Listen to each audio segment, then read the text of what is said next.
Good morning. Thank you for having me here today.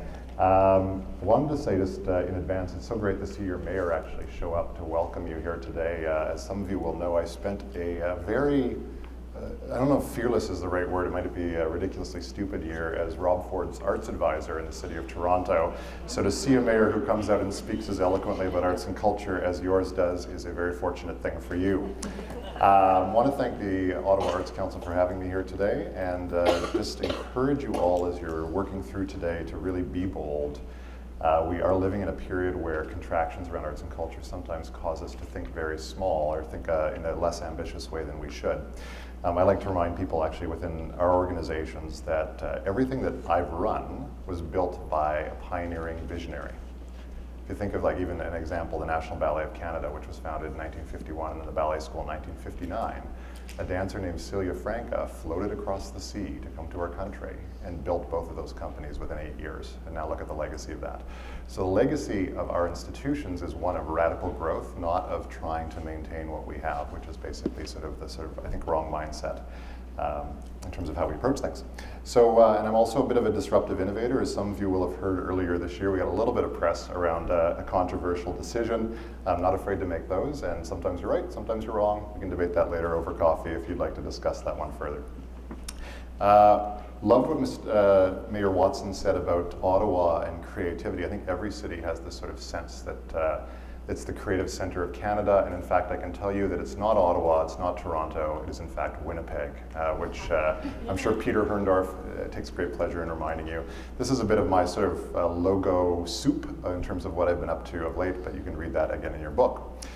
These are the three institutions I've most recently been involved with in leadership roles. It's part of the reason, though, why I'm 41, I look like I'm 60, because I'm going through arts leadership in the way that dog years experience their lives as well.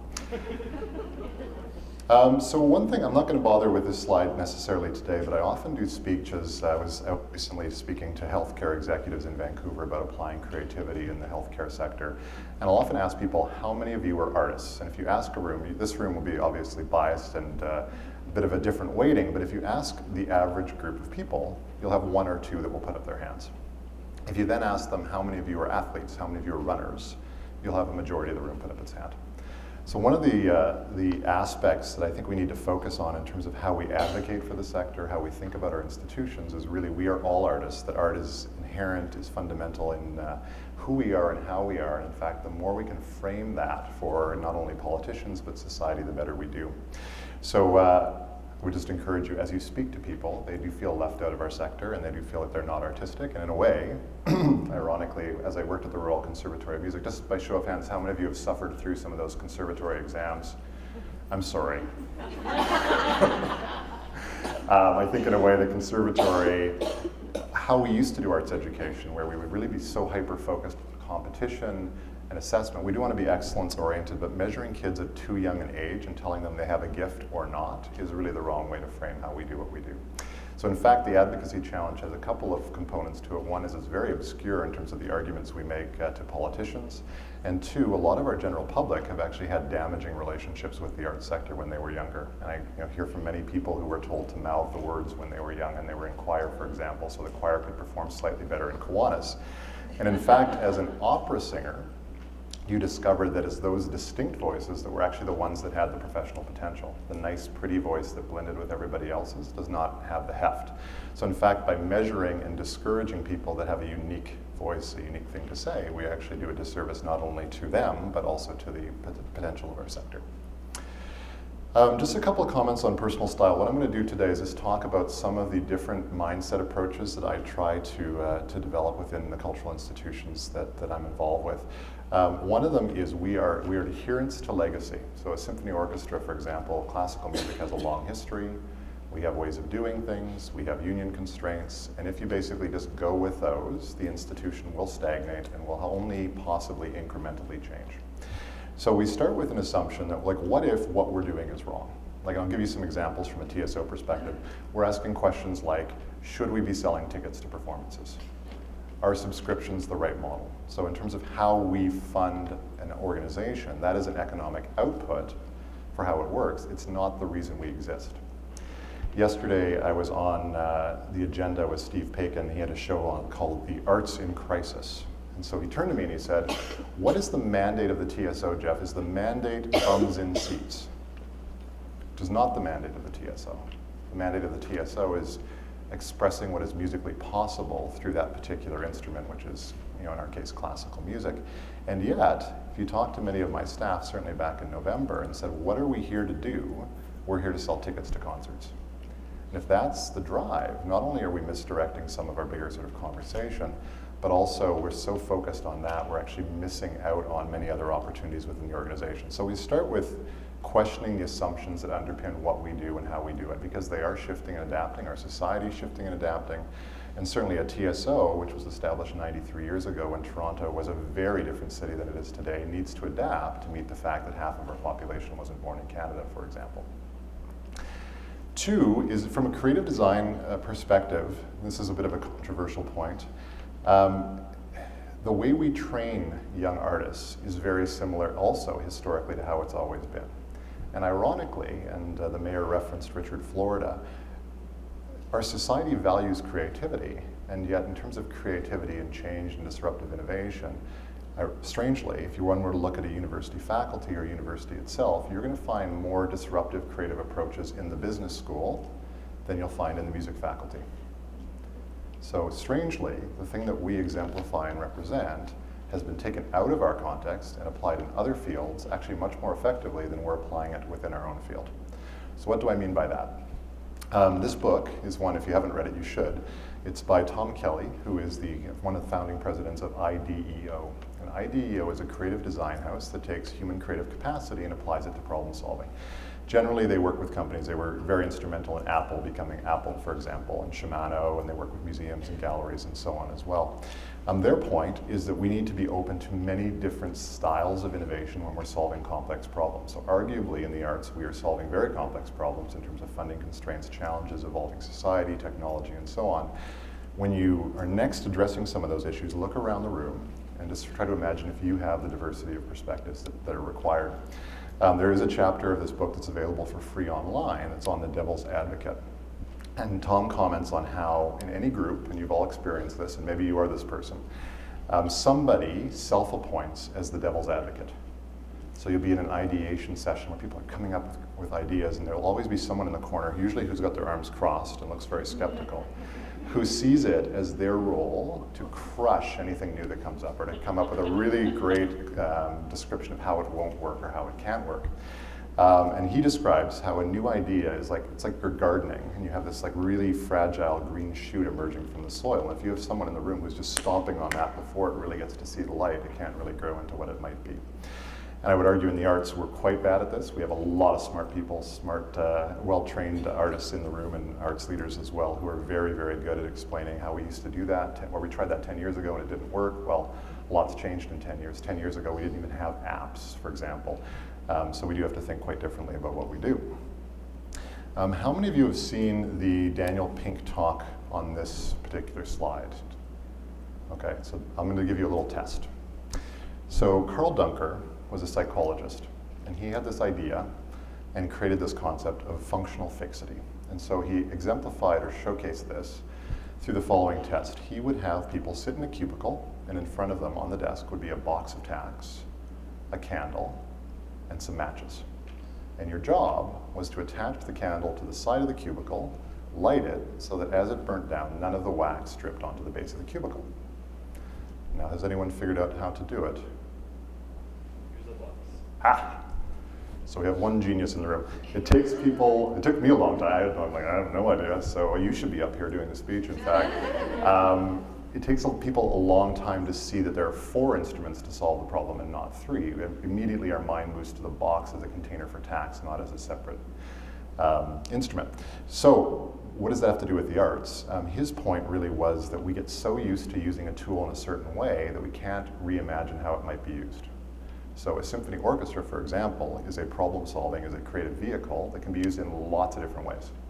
We don't have to be offering 136 concerts per year. We don't have to be performing in the same concert hall all the time. There's a lot of creativity that could be required. We can dismantle the orchestra and send up small groups. We can divide it into 2 orchestras. We can have a formal touring orchestra. There's numbers of things we can do, but we're so attached and in a way addicted to that past model that we're not actually reimagining how it might be reapplied to solve problems in 2015 as compared to 1922 when we were founded. And then the other piece I would raise in terms of this ties into the IDEO 10 Faces of Innovation book as well. In 1983, a psychologist named Howard Gardner talked about multiple intelligences. This is sort of a pinnacle masterwork of our time where he explored and discovered that we all have different abilities and different ways of creating truth, of understanding the world, and so on. And that at his time there were 8 different types of intelligences ranging from the kinesthetic to the musical and so on. And you've all heard stories of the famous dancers and choreographers who were almost institutionalized as children because someone failed to realize that they were kinesthetically oriented, and then when that was discovered, Martha Graham's a great example of that, for example, who became this incredible choreographer who was almost institutionalized because she couldn't sit still. Today what we would do is we'd medicate all those kids, like, rather than saying, okay, well they just have a different way of experiencing, of moving their bodies, and in fact, we have not yet built a society or a school system that in any way acknowledges this. In fact, we've done the exact opposite in the last 32 years. Rather than saying breadth and diversity is important, and our public school system should be about exposing children to many different opportunities so they can discover what they're good at, we've become more and more narrow. And in a way, in Ontario with the EQAO, we are teaching to a test that is very limited in terms of different abilities and capacities. So if we are living in a period of creativity and imagination, we have to be much more broad about that. And as an arts sector, we have to figure out what is our role in that and how can we help society reimagine itself, whether that's through education programming, or even frankly what we do. In the TSO, for example, one of the conversations we're having is everything we do is an education initiative. So if we think about concerts in that way, what does that mean in terms of reframing them, podcasting, and so on, attached to the various different initiatives? So that was just sort of a front-end slew of different conceptual frameworks. And so now I'm going to talk to you a little bit more about context and how these things might be applied, both within a city context. And sorry to focus upon Toronto. As you know, Torontonians can't help but talk about themselves the whole time. But I'll also, at the very end, go through 3 case studies of how I basically try to take some of what we've just gone through and applied them to cultural institutions. I should also say, one of the points that was raised earlier was we're living in this period of constraint. And I'll give you, Toronto as an example. We don't have enough arts funding. The City of Toronto, the Toronto Arts Council, has nowhere near enough money. Like, that is a truth. And we, in a way, don't really acknowledge that at this point. And, the arts councils themselves aren't really permitted to lobby as effectively as they might want because obviously they're receiving government funding or dispensing it. It's way underfunded, so we know that's true and we know that's likely to continue. Earned revenue models are really, really frustrated right now. We're really struggling globally with subscriptions, individual ticket sales, and so on. So the earned revenue potential is challenging. And if one is to address the earned revenue challenge, there's really 2 ways to do it. One is capacity and one is increased ticket pricing. So in Toronto, for example, we've radically increased ticket pricing, creating one of the most expensive art cities in North America and left many, many out of it. So that's not really deep. And I would argue that there isn't really a lot available to us in terms of solving that. On the fundraising side, this is an interesting point, and I'll sort of try to situate this a little bit. Torontonians on average give $11 billion to charity per year. And that's everything from sponsoring the Ice Bucket Challenge or Your Friend's Run or all these great things we get emailed about all the time, to naming a wing of a hospital. Of the $11 billion, the arts get about $130 million. So we're about 1% of people's giving. So when people say, well, arts are number 4 or 5 on the list, there's a big gap proportionally from number 3 to number 4.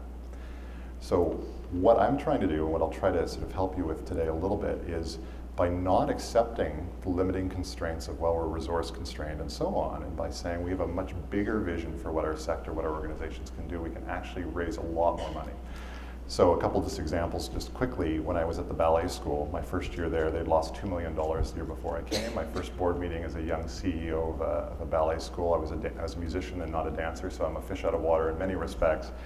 Was at a finance meeting where we were talking about insolvency and bankruptcy, which is like a really fun way to enter a job, and in fact was preparation for Toronto Symphony Orchestra land, which I'll come to later. The board's common sense at that point was we had $10 million in revenue and $13 million in expense. Balance that, of course, is to cut $3 million of expenses.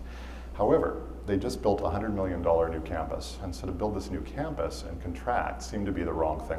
Hopefully you're investing in these kinds of buildings to enable more output, not less. So I said, well, why don't we rebuild the team and radically raise our fundraising, change our strategic focus, and we did. And from 2006 to 2011, we took the gross revenues from $10 million to $22 million. So we more than doubled the revenues. Of that $12 million increase, $1.9 million was government funding. The rest were donations and private sector and increase of investment. So that's pretty radical, but that was really attached to having a bigger social vision and mandate for the institution. So I'll try to hopefully talk you through some context pieces that help explain how we did that, and hopefully it's useful to you. So I'm going to keep track on the time here. So in terms of assumptions, as I said on the front end, this is I hope it looks better on your screen than this one. This is a book written by Wade Davis, the great Canadian author. Wade is the explorer in residence at National Geographic. And he's written a book where he goes around the world and looks at how culture is transmitted from generation to generation. And what he finds, and this won't surprise you, is culture is everywhere. So this notion in a way that the arts are in crisis, our economic models are in crisis, are in flux for sure, but culture is always going to exist. The idea that we're going to die, that won't happen. The poorest countries in the world have quite radically positive culture. And I have found in terms of advocacy, and certainly in terms of dealing with mayors like Rob Ford, by focusing more on the fundamental aspect of art and less on the, well, it's good for you, trust me, and if you don't get it, you're an idiot kind of advocacy that we tend to facilitate. We were able to work with his council to create a creative plan in 2011 that resulted in a doubling of funding to the Toronto Arts Council in the 4 years. So ironically, where Rob Ford as a councillor for 8 years voted against every single arts initiative, 8 consecutive years, became mayor, we were like, oh my God, what's going to happen now? We were able to work with him really more about this and less about, well, art is important and it's you're a barbarian if you don't quite understand it, or a Neanderthal, and more about what the arts were doing in community, helping young people particularly, and using his, how to put it, interesting football coach impetus, which was really about helping young people, attaching that to artistic output. We were able to convince him and then convince council. In kind of a historic move, we have 45 councillors in Toronto. The entire council voted in support of the culture plan. And you saw arts funding double to the TAC in the last 5 years. What's interesting, obviously in the run-up to the election, none of us said that because we were quite happy for a change, as you can imagine, in Toronto. But really by, again, focusing on these fundamentals from a government perspective, there are applications. And often, you'll find, as I'm sure you all do, that you'll talk to donors and potential donors who also don't naturally understand who we are, what we do, and really by framing the argument in a bit more of an accessible way that's really more true to them, it's helpful. In fact, you'll often run into donors or potential donors who say, well, I don't believe in that stuff, I'm not an artist, I'm not involved in the arts. And you say, well, really, you don't have a song you like, or your family doesn't tell stories in terms of creating meaning. Like, you can't exclude yourself from arts and culture. It's like excluding yourself from health sciences or education or breathing. In terms of our national conversation, this is an oversimplification, but if one looks at some policy discussions, we have a very confusing relationship with culture in Canada. Around the Massey Commission, we were really focused on nation building. So we wanted the world not to think of us as lumberjacks and Mounties and so on, although in 2010 at the Vancouver Olympics, it seemed we were quite happy to recapture that brand. So that was the first move. It's like, we don't want to be a backwater. We're going to create more robust funding through the Canada Council, more robust investment in the CBC. Believe it or not, there was a time where we had those kinds of conversations, which hopefully we get back to. We shifted from that into more of a city building agenda, and there's some internal competition in Canada, which is, funny, the competition between Ottawa and Toronto, or Montreal and Toronto, or actually anybody in Toronto now that I think about it. We basically built cultural infrastructure all across the country. I'll make fun of Winnipeg here. We don't want you to think of Winnipeg as big piles of snow, mosquitoes, and the Golden Boy. In reality, that's pretty much most no, that's not quite it. But Royal Winnipeg Ballet, Winnipeg Symphony Orchestra, a lot of these things really emerged from that city building agenda, which is also, again, more of an instrumental agenda about arts and culture than a fundamental or essential agenda. And then we moved into the really confusing argument, which is about the arts being drivers of economic development and tourism, which are very important arguments, not the important argument, but important sort of side arguments to the real deal. And this in many ways is similar to what I said to you earlier about the TSO being ticket sales oriented. If we as a sector say, You know, it's great, we're a great sector, look at what we do for tourism, and you're a government funder. You might say, oh, okay, that's great. Are there better direct investments that help support tourism than the arts? Like if that's the output, if that's what we're measuring ourselves on, and we say, wow, look at the kind of tourism returns we drive, we better be sure that we're the best possible investment for supporting tourism, which I'm not sure we are. It is, again, an output, but not the central output. So that's created a series of conversations in Canada with Canadians that are all very confusing about the role that arts and culture have in society. It's about city building, it's about nation building, it's about driving economic development and tourism. Why does that matter to me? How is it important to my day-to-day life? We really have not, as Canadians, had that conversation. And we look to Europe and say, wouldn't it be great if we had those kinds of national cultural traditions in Canada, then we wouldn't have this arts funding debate. Well, the way you build that national sense of identity is by having a more grassroots, a more fundamental, a more personal conversation about the arts. So what are we learning from international examples? There was a great study in 2009, looked at 2009 data published in 2011 by the National Endowment for the Arts, that found that the single best predictor of ongoing participation in the cultural life of your community was arts education. Before this study, we thought it would be gender, we thought it would be socioeconomic status, level of education. In fact, the number one determinant of whether people buy tickets to our shows, come to an art gallery, is did they have arts education as a public school child. So to be a little bit self-critical about Toronto, Toronto had this great thing called super build in the last 15 years, where we spent over $2 billion on cultural infrastructure. We got a lot of great architecture as a result. In that same period that we were determined to be the creative capital of Canada, and in fact so much so that we moved Richard, Florida to Toronto from Chicago to make it happen, we reduced, I think, the music teachers in 1999. We had music teachers in about 70% of our public schools. We're now down at 18%. Less than 1 in 5 of public school children get access to music education. So, and that's in a period where our city was like, go creativity. Well, go creativity in terms of buying tickets and passive consumption, but not go creativity in terms of developing that innate capacity. So I think I would argue in terms of our economic focus and advocacy, we've aimed at the wrong things, and we really have not focused on the sort of bigger ideas. So, in terms of the assumption section, I hope you agree that art is fundamental. I once said this at a dance conference and was kind of attacked by a dancer who said, well, dancers are a special class of people. And I said, you know, I'm not talking about everyone being a professional artist, but more that everyone has it within them, of course.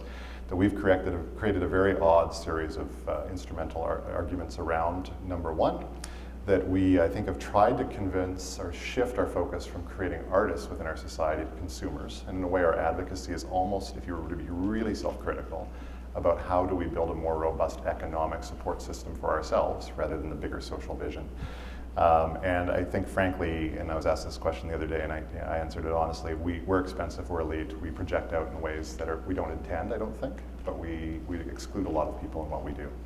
So in Toronto, the great example of that is, and I was at the Public Policy Forum dinner in a gala in Toronto about a month ago or 6 weeks ago, where Peter Herndorf was being honored for all of his incredible contributions. And I was sitting next, this is 1,200 people, room full of people in the Metro Toronto Convention Center, and I was sitting next to an elder.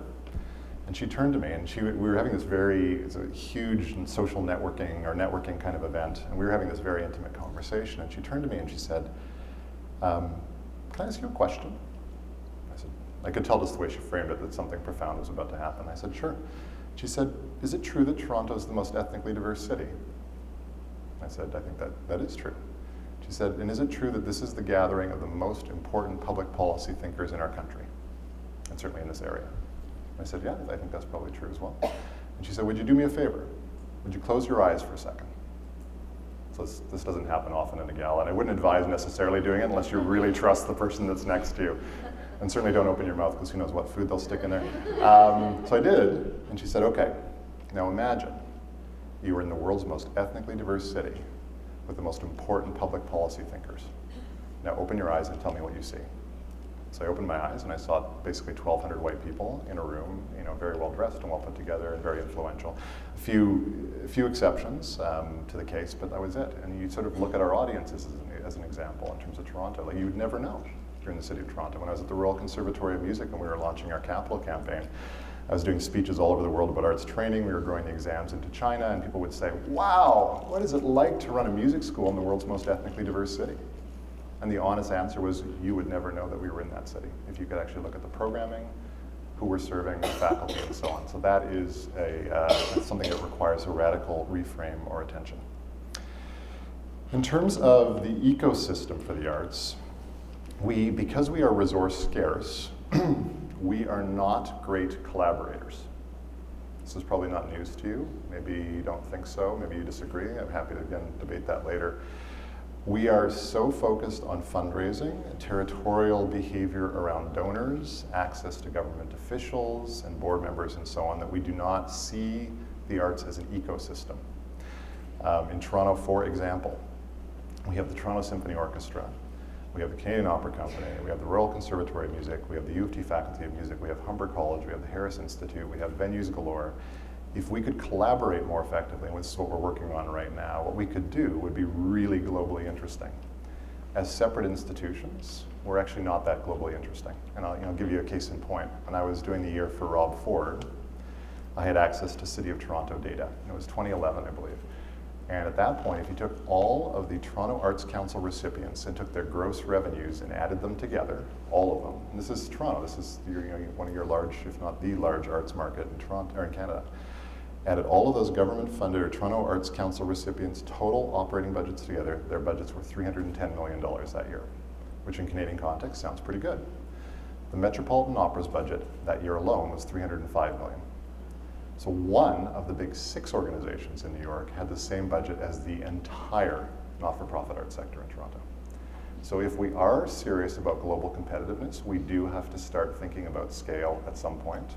We do not have large enough cultural institutions in the country, period, and we have way too many small and mid-sized organizations doing the same thing, duplicating overheads, or where, frankly, the individual egos or territorialism around what we're doing is limiting our impact in terms of social values.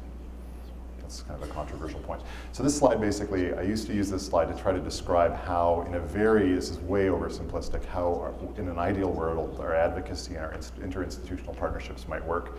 We should have community arts education and public school arts education for all in Canada. Every kid should have access to both of those things. We have the resources in the country to do it. We just don't yet have the vision, and we're not yet having that conversation.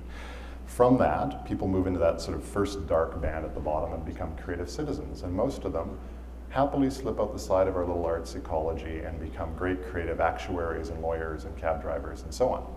Some of those people, myself included, disappoint our parents greatly by coming home from university one day and saying, well, I don't think I want to go to business school, I want to be an opera singer, which I never forget the look on my father's face in that moment. We go into arts training programs or universities and colleges. If you add them all together in Canada, we have 170 professional arts training institutions. Again, in a country our size, way, way, way too many, and we don't yet have the scale to really ensure that those are as competitive as they should be, but anyhow, they should be collaborating more than they do. From there, we move into the next dark band, where we become professional artists, and that is the magic moment where the Ottawa Arts Council discovers us and gives us a massive grant every year for the rest of our lives so that we can do whatever we want artistically, which frankly is what most young people think when they leave their art school. I'm just waiting for that moment where the Canada Council, or the Ontario Arts Council, or the Ottawa Arts Council is going to discover me, and off I go. Well, as you know, that's not how it works, and in fact, those arts councils do not have the funding to even approach doing that. So what we need is more of a sense of how those arts councils work with the private sector, how we incubate new ideas. The real challenge and the worry for Canada is with the territorialism, organizations like mine, or the Ottawa Symphony, or the National Arts Centre, we have huge brands and legacy behind us. So we can present really poor or inadequate ideas to our markets and raise money for them. Like when I started as an arts leader, I got really, really lucky. I became Dean of the Conservatory when I was 27 years old. I made incredible relationships in the City of Toronto where I would email people, and I guarantee you, if I'd had much better ideas and it said Jeff Melanson of Melanson Arts Projects instead of Jeff Melanson Royal Conservatory, I would not have access to those people. So we have a market or a situation where the young people that are emerging today do not have access to the seed investment that they require. The Arts Councils actually do quite a good job of being fair and balanced. Private sector does not. As private sector has become more important, we need to rethink how this works. In terms of the environment, okay, 24 minutes. I got to keep track or Sharon's going to be mad at me. I want to give you a couple of ideas too about how some of these principles are being applied globally, because Canada, we're also a very navel-gazing country. We don't look outside ourselves nearly enough. I'll tell you a bit about community arts, what's happening across the country and globally, public school arts education, how technology and art are working together, and how public art and new building design is being influenced by that. In Canada, we actually do have some interesting examples. The Royal Conservatory of Music, for example, 20,000 music teachers coast to coast and torturing about 100,000 students. I joke about that, actually the process is a lot more friendly than it was back in the old days. In addition, when I was at the ballet school, we created a website called wanttodance.ca, which interconnected 1,200 community dance schools and over 750,000 dancers. So there is an incredible community engagement attached to community arts activity. Bigger idea, a woman named Gigi Antony founded a company called Big Thought in 1987. She was running a music school, started doing music outreach, realized that people in her community were employing music as a vehicle, but also adjacent to that were nutrition in schools programs and other social services. And she thought, and I just love this, well, why would we compete? Why don't we just create a big umbrella so that every child in Dallas has access to various forms of arts education, nutrition programs, and so on. If we're all moving into community in the same way and we're in adjacent fields, why not collaborate and work together? And what she's developed is really, it's probably the global exemplar of how to do this. In a city, again, like Toronto or a city like Ottawa, we have the scale, we have the energy, we have the people to surely keep up with Dallas, Texas in terms of progressive application. Of course, there's this example, a bit controversial now, but El Sistema, great, also public funded institution where, if you have great hair, you become a conductor of a famous symphony orchestra. I'm joking about Dudamel, who's in the middle there. He does have great hair, if you ever see him conduct. This, again, is a free program where Jose Abreu had this idea that you could save inner city kids by providing free access to substantive music education. And in fact, I think that's been proven to be the case.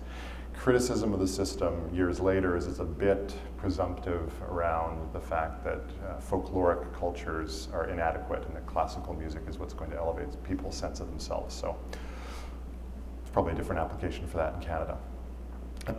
Public school arts education, as I mentioned, the numbers are pretty frightening in terms of access in children today. And of course, there's this great Max Wyman quote when he was the president of UNESCO, but I kind of like what Bruce Mao had to say about this a few years ago. He said, most kids in grade 10 are being trained for jobs that don't exist, using technological tools that don't exist. So if you think about that compared to when, certainly for me when I was growing up, there was a bit of a sense post-industrial revolution of stability. When I was growing up in Winnipeg and graduated high school in '91, the prevalent commercial at the time was Freedom 55. If you remember this period, for any of you that are old enough. And so the idea was we were supposed to come out of university, find the highest paying, easiest job imaginable, graduate at 55 and sit on the beach or golf for the rest of our lives. Which is, if you think about it, a very kind of messed up way to see your contribution to society. That's a very much about, in a country like Canada where our ancestors built the whole thing, to actually move to a point where in 1991 it's like, well, this is about you and what you're entitled to, and you're entitled to an easy life where you're going to get paid a lot and you're going to retire really young. And it's a very strange argument. I think if you shift to today with that quote from Bruce Mao, where it's like, imagine, what does that mean for public school education and universities that we are training, young people for jobs that don't exist using technology that doesn't exist? How do we have to reimagine that? And what role can creativity and can the arts play in being that inspiration around some of that reimagination? In Boston, there's a great program that's been developed by Berkeley around free music education for kids, which basically is completely scalable using e-learning. We're not doing nearly enough of that in Canada. And I would challenge the fact when people say we're living through an unprecedented period of change. If you do look at social thinking around the advent of the printing press, electricity, radio, and television, we do this on an ongoing basis. So 40 years from now, there'll be another unprecedented disruptive change. We better get used to it. In fact, the arts used to be quite adaptable in terms of how we thought about finding our place in a new and evolving world, so we need to get better with respect to that. I'm just mindful of time, and I think I'm going to fast forward through a few things. I'll make a couple rapid fire points for you, those of you that need to be woken up here a bit. ICT, information communication technologies, radical change from being platforms to being content distributors. We haven't yet figured out the role arts and culture might play with this. CBC obviously used to be quite involved in cultural dissemination. We need to find ways to work with other technological partners in terms of our content. I'm going to skip by these points. Obviously, YouTube is a major platform for dissemination, which is pretty critical. Back as far as 2010, the average daily participation on YouTube was 3 times the size of the primetime TV audience in the US. So obviously important in terms of how we use that and how that might need to shape how we think about things. And I think, frankly, the reality TV momentum, which has kind of diminished to some degree with the So You Think You Can Dances and so on, were really a very positive expression that people wanted to learn more about artistic practice, which is actually pretty cool if it was done at a sort of bit better level or a more affirmed level. The Simon Cowell thing actually made me cringe every time I'd see him like criticizing a singer for being just horrible and how could you possibly get out of bed in the morning. That sort of reinforces again the old model of damaging arts intervention. Again, to try to raise the stakes a little bit. In Finland, they so love the idea of the intersection between business, art and design and technology, they've merged 3 schools and seeded that with $1 billion. So again, this is a country where we hope someday that a city council or the Ontario Arts Council might get an extra $5 million per year or $10 million per year. This is the international competition. China has stated that it wants to set up 100 Silicon Valleys. So in terms of tech zones, that's where they're going in terms of scale. Of course, there's the somewhat fraught, somewhat exciting West Kowloon Cultural District in Hong Kong, where the Hong Kong government has secured 18 blocks of real estate in Hong Kong. Hong Kong is an expensive city, and they're building $21.6 billion of cultural infrastructure, which in Canadian dollars is more like $4 billion, but still that's a fairly hefty investment in terms of what we're competing with abroad. In terms of public art, you probably know the story of Philadelphia's Mural Arts program, where in Philadelphia, and cities do this, the mayor declared war on graffiti, which the best way to ensure that there's graffiti everywhere in your city is to declare war on it. So don't do that in Ottawa. In Toronto, we did that. You may remember Rob Ford, his first year, he's like, I'm declaring war on graffiti, and he started going and sort of painting over graffiti murals, which was basically creating a blank canvas for graffiti artists. And in fact, it was the first time ever that graffiti started to get sprayed on City Hall itself. So he brought it on.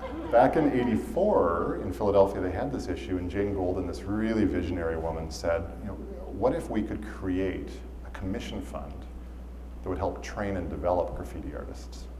So they've built, if you haven't seen it, it's called the Mural Arts Program. The next time if you get to Philadelphia, it's a tourist attraction now. It's a draw to go down the back lanes and see these extraordinary pieces of public art.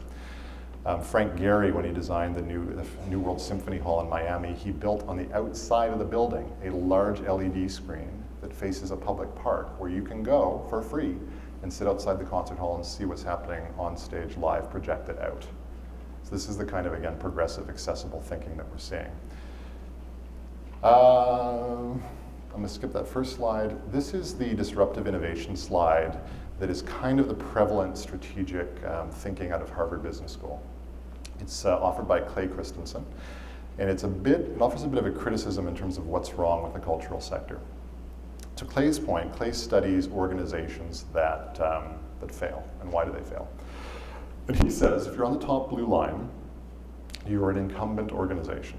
And you're an incumbent organization, you're successful, you have a good placement in the market, you have smart people managing you, and over time you gradually sustain and innovate in a very incremental way based on your current product and your current customer. Meanwhile, somebody reimagines the whole thing and comes in on the green line. And the smart people on the blue line at first look down at the green line and go, well, it's cheaper, it's differentiated in a way that our current market doesn't like, blah, blah, blah. And over time, the green product gets better until it hits what he calls a utility line, which is the red dotted line, at which point everyone bails on the incumbent and goes to the new entrant. And when Clay does his lectures on this, he can give you examples in any sector of how this happens. In fact, he called Research in Motion's demise about 10 years ago at a lecture I was at. He just said, look, if Research in Motion does not understand that that device is not going to be a business device, but a lifestyle device, they're dead. This is like literally 10 years ago, back when the stock was at $200 a share and so on. So what does that mean to us? Well, what it means is basically, his point is when you're on the blue line, you become quite stagnant in terms of your ability to reimagine yourself. And so what happens in the tech sector, for example, is they're so afraid of this happening but they will buy new entrants when they have no market value. You've all heard the stories of these young startup companies with no revenue being bought for $50 or $100 million. This is why, because they're so afraid of the startup taking them out. How is this relevant to arts and culture? Well, in the case of the TSO, I'm on the blue line. I've been on the blue line for a long time, and we are gradually and incrementally and slowly improving our product when technology has given you free content. Anyone, anywhere in their home. Like I was recently told this great story, which was, I was at a conference and there was a question around why don't young people attend performances? And the response was, it's not about young people. It's like, in my case, I live in Toronto, it's the middle of winter, it's cold, I go home at the end of the day, I'm tired. I'm sitting on a couch, fire's going, got the glass of wine, you have an iPad. On that iPad, you can see the best art and ideas ever created by a human being for free. To go to a concert venue, I'm wearing uncomfortable clothes, I'm shoveling out the car, I'm scraping off the car, I'm turning it on, I'm driving downtown, I'm parking in a terrible parking spot to walk into a poorly designed theater, have terrible food, terrible drink, sit in an uncomfortable chair to see what? That what better be extraordinary. And right now, if I were to be honest, most of the what in arts and culture is not extraordinary. It's very good, but it's not blow you away. It's not, oh my gosh, I have to go see this tonight because something new is gonna happen. There's an artist doing something they've never done before. A work's premiering. We do not do enough of that, in part because we're reliant on selling tickets to the existing audience that want the same thing that they've always had. So we are on the death line in arts and culture generally. How do you deal with that? Well, hopefully we go back and forth and we create more systemic partnerships between large platforms like mine and emerging arts organizations. And I'll show you some examples of how that can happen. I'm going to run desperately out of time in my last 10 minutes, so I'm not going to go into innovation. I do have to tell you one funny story. I was asked by a management consulting practice to talk, do a keynote as they opened an office in Calgary around innovation. And I said, why? And they said, because innovation is in every line of our mandate, and we don't really know what it means. Which is kind of true. If you think about the way we use innovation, we all talk about innovation, it's desirable, but like, what does that mean? What does that look like? So I decided to do some research. This again was about 1.5 years ago, and the best definition I could find online was this one, which was really, really helpful in clarifying it for me. So we came up with more of this idea, which was the practical application of creativity, which I think might be a better way to look at it. And practical allows you to open up the conversation of to what end, application, how do you create the conditions for it to emerge, and creativity, which really ties in that Howard Gardner multiple intelligences theory. How do we apply various creative modalities to advance problem solving? So I think if we start thinking about that and the relationship that the arts play, particularly in the creativity space, if we're open-minded and we think across sectors, across disciplines, that's quite useful. Obviously, there are new business models you can look at. Metropolitan Opera doing a ton online and in Cineplex. That's really hard because what Peter Gelb has done there is he's taken the gold standard opera company and also made it the most innovative opera company at the same time, which is pretty wicked actually in terms of a change. Lots of emerging business models and so on. On the opportunities, I'll just again go through this very quickly. Tons of tech, we have content. That's what we do in the arts. We're storytellers, we're meaning makers, we have content. Finding ways to apply that in a very evolving context is pretty exciting. In terms of app development, you know that we've gone from 0 in July 2008 to I think it's now, I can't remember what the number is, but it's like hundreds of billions of dollars of apps downloaded. In fact, I would argue that the constraints in arts education are ensuring that Canada becomes a non-creative economy, not a creative economy. And having, frankly, a system with almost no arts education and lots of opportunities to buy tickets to shows, and frankly, shows that typically you can see anywhere, I don't see what the point of that is, frankly, if one were to be really honest. There's all sorts of opportunities as well through e-learning platforms that aren't really being populated by arts activity at this point. And then when it comes to cross-sector collaboration, there are often big conversations about, in this particular case, mobilizing private capital for public good. There are these great public policy discussions. The arts are almost never at the table for any of those conversations. So we have to figure out, are we talking amongst ourselves? Is that because we're being excluded? Are we not reaching out more aggressively than we should be? So we have to think bigger. We have to think less about scarcity and more about opportunity as we rebuild our organizations moving forward. So now I think I'm down to 3 minutes per case study. It can be done. So National Ballet School, I told you a bit on the front end about how troubled the financial circumstances were. And again, just to give you a sense of what happened financially, and you can check the audited statements if you'd like. $10 million in revenue in 2006, $22 million of revenue 2011, $8 million of endowment in 2006, $40 million of endowment in 2011. So I'm not saying that to brag, I'm saying that to say we took a different approach, which was in a period of crisis, thinking way bigger rather than thinking smaller, and as a result, it paid off. And I think it's happened for me now 4 times in my career, so I think it might be the right way to go. In terms of the starting point, I met with all of the staff. One of my little secret sauce opportunities is I will typically, when I start a new job, meet with every member of staff in cross-functional groups and talk to them about what they see as opportunities and so on. It really is about creating a collective energy across an organization. And in the arts, typically, we are old school in terms of our setup. We're hierarchical in big institutions, so people at the top make most of the important decisions. The other people are left out. In fact, everybody needs to be involved. The dynamic is so challenging facing the institution. So what I discovered at the ballet school is we had a mission statement that was very beautifully written for government funding purposes. That was about 3 sentences long, and our 270 staff, absolutely none of them knew what the mission statement of the institution was. So we shifted to something like Moving the World, which was more aspirational and more about how we take the pedagogical component of what we do and really apply it to everything. Obviously, the ballet school is like an Olympic training facility for dance, so building on that was important. The integration of digital media was critical. Center for Cultural Entrepreneurship was something we developed in 2007, and we wanted to build, this is a very non-sexy way to describe it, cultural participatory infrastructure in terms of sharing our content with the world. This is kind of obvious. From 1959, our priority was investing in kids at a very high level, irrespective of financial means. So we hyper-focused on that as a fundraising call to arms, call to action, which frankly, whether people like ballet or not, the fact that there are super talented young kids who are coming from, in some cases, very disadvantaged contexts and need support is a very good way to discuss fundraising opportunities. In terms of digital media, tons of partnerships. And people say, how do you fund this in the arts? The reality is there's stuff all around you where digital people, digital practitioners would love to be working with your institution. So a lot of this cost us nothing in terms of motion capture technology, and the trade-off was really that the content was available to some young creators for free. This is a disruptive point. When I started, again, I was 33 when I moved to the National Ballet School. The board said, this is great. We've been trying to figure out how to draw in younger patrons. You're going to set up a young leadership council, and we're going to get all these young people in. That's awesome.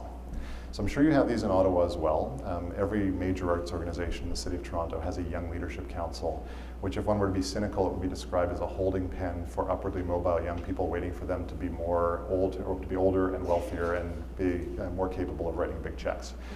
Typically, they're characterized as events that come sort of adjacent to an arts organization with a DJ and an after party and so on, where it becomes more about the after party than the arts institution itself. Again, that was a very cynical comment, but that's how they've gone. When you talk to the young people involved, they say, I can only give the institution $1,000. I want to move the needle. I want to see something happen. Like, they're excited. And the reality is at the ballet school, $22 million budget, $1,000, I appreciate it, but didn't move the needle. If there's a 22-year-old who's like, this is what I can scrape up this year, you actually want to invest it in a way that makes sense.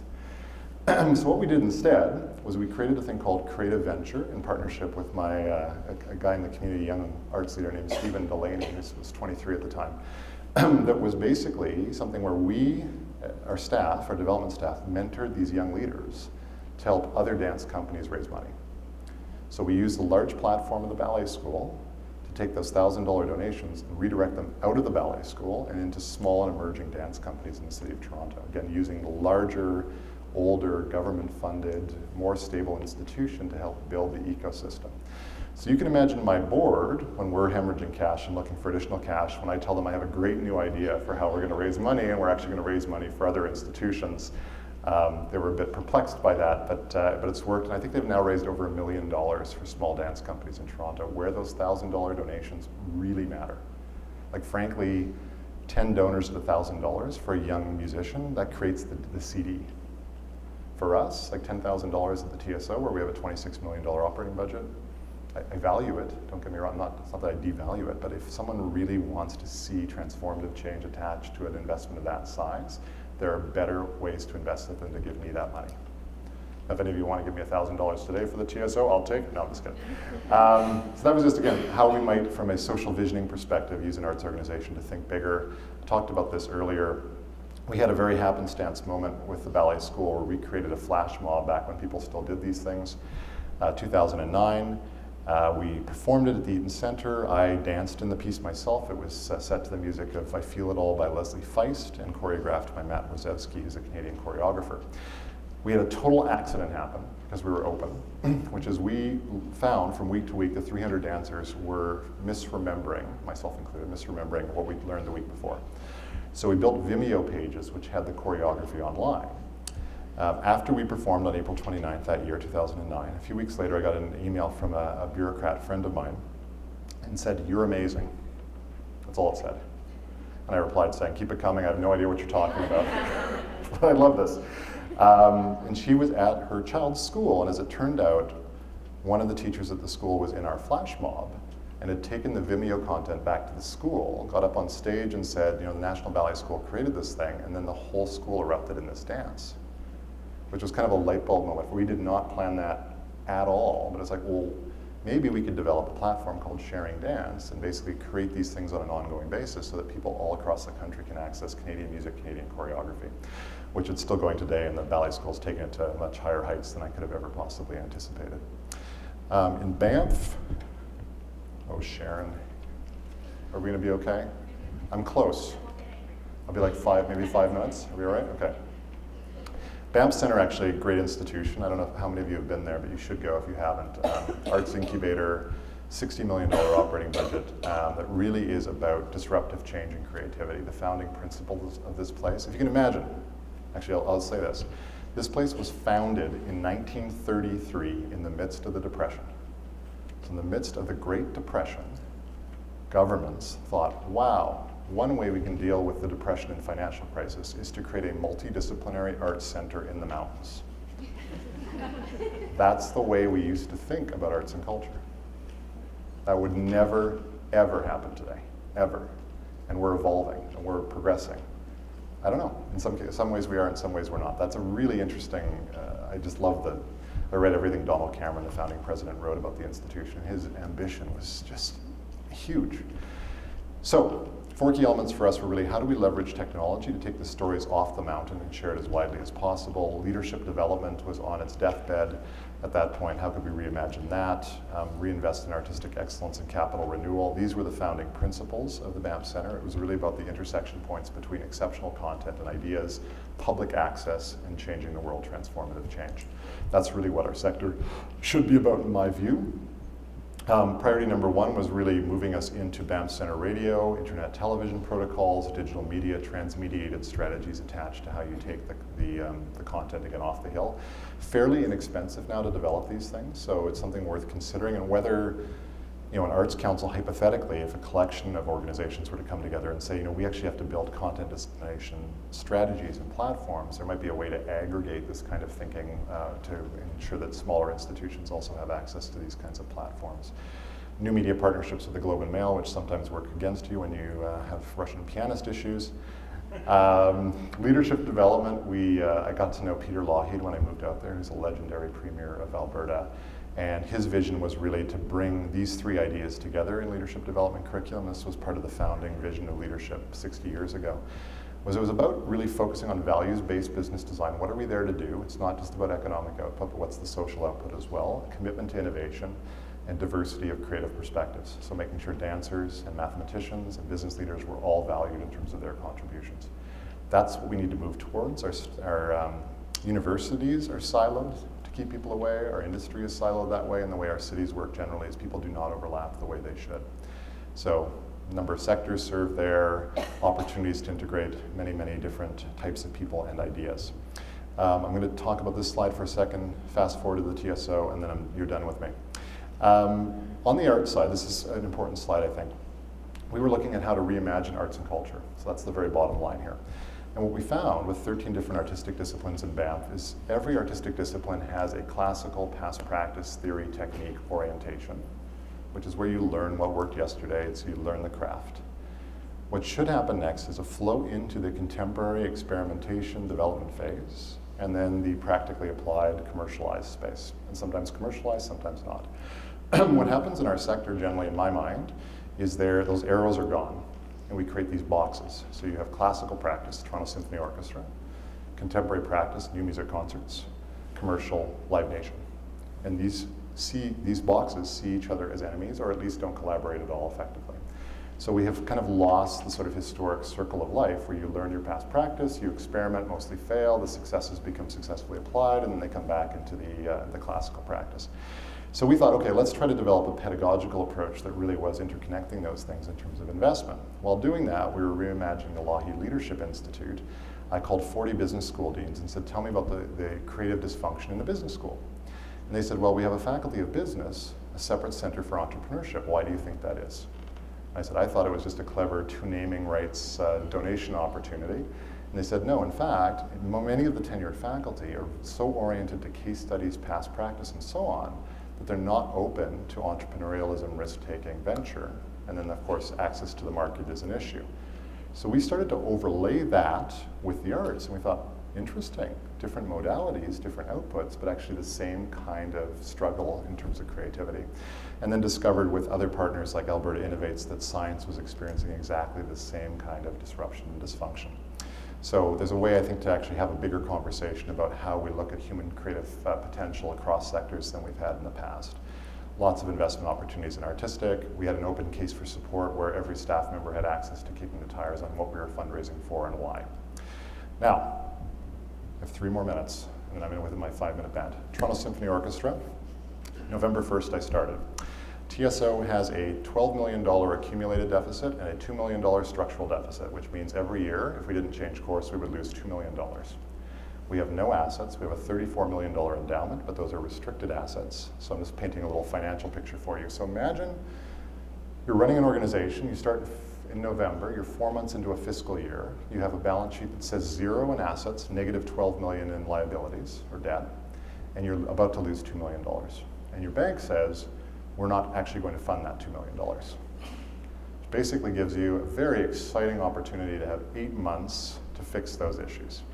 In a year where pricing is set, programming is set, and so on. So that's kind of what we walked into.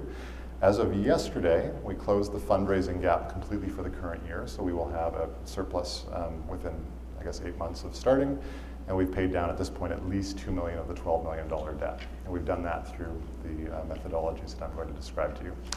You are now on stage as a timpanist of the Toronto Symphony in terms of this picture. This is what it looks like, our performances in Roy Thompson Hall. There we go. We try to situate the case in the broader conversation. You may have heard our mayor has been talking about Toronto being a music city and creating a broader strategy for music as a vehicle to differentiate the city of Toronto. Again, very consistent with that ongoing Canadian arts policy conversation about the role the arts play. Some nice core numbers that we'd like to share with audiences. This is a very important slide to share with private sector donors, which looks at the funding growth trajectory from 1991 to 2010. The top line is private sector donations in support of arts. The next line down is total revenue. The red line is federal and provincial. The very bottom line is municipal arts funding. Earned revenue is between lines 2 and 3. So every class of revenue trails average growth except for private sector donations. So what we're seeing in terms of the growth in the sector in Toronto is disproportionate private sector investment. That's just important. Reminding people of our revenue mix and so on is critical as well. So in terms of our strategic plan, we've developed this, again, starting in November, I did 14 focus groups, and we've done now 203 private individual meetings with people speaking about our strategy and so on in the first 6 months on the job. So relentless conversation. Priority number 1, TSO, differentiated content. So we're going to do the masterworks, but we have to have them with a twist. There has to be a new composer, a new conductor on the podium, some element of renewal every part of what we do on stage.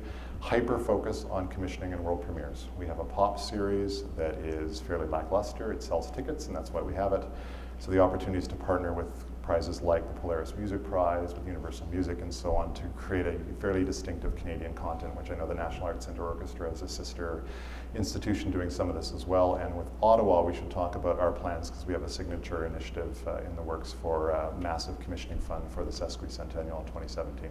So that really is about new storytelling with the TSO, and we're selling lots of opportunities.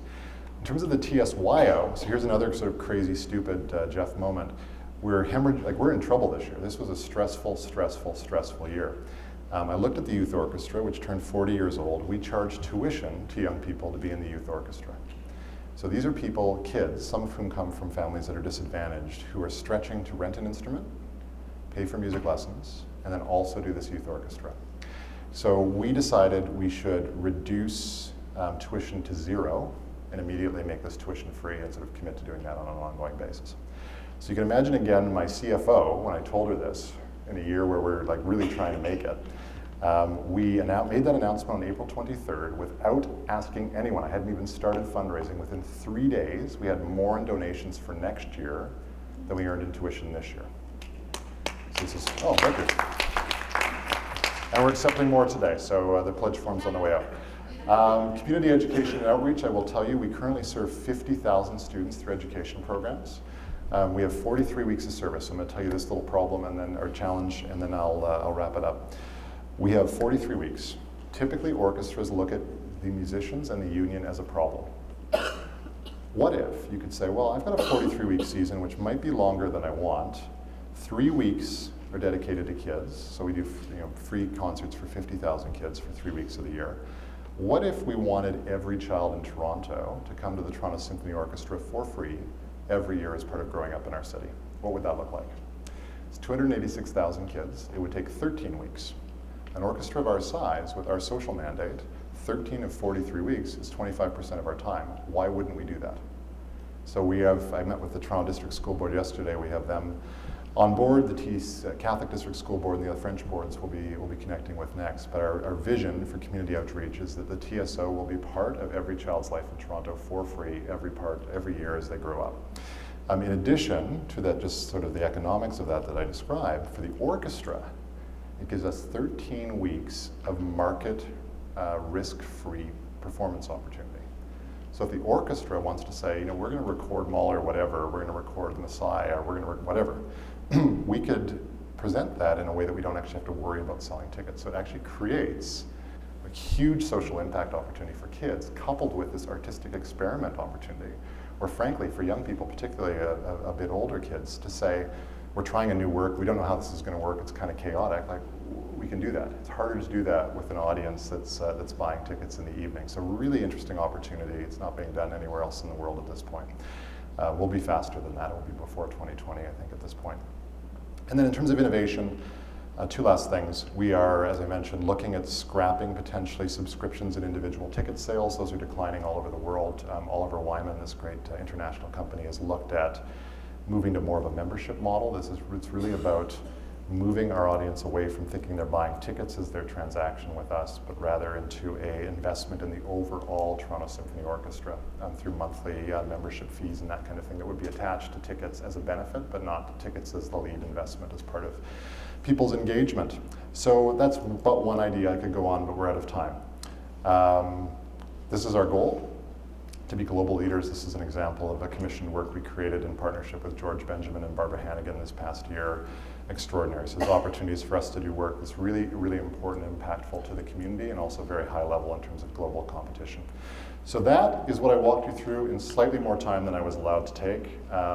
What I would just send you off with, just as you go through the rest of your day, we need bigger thinking, we need different thinking, we need to be open to collaboration. Scarcity cannot drive the sector, and an adherence to models that don't work. We actually have to be bold enough to say, okay, they might not be working. We have to put ourselves out there and take bigger risks as part of our sector. That's what we're there to do. We're not there to be safe. We're there to actually inspire society, to stretch people's sense of what's possible. So thank you for your patience with me, and that's it.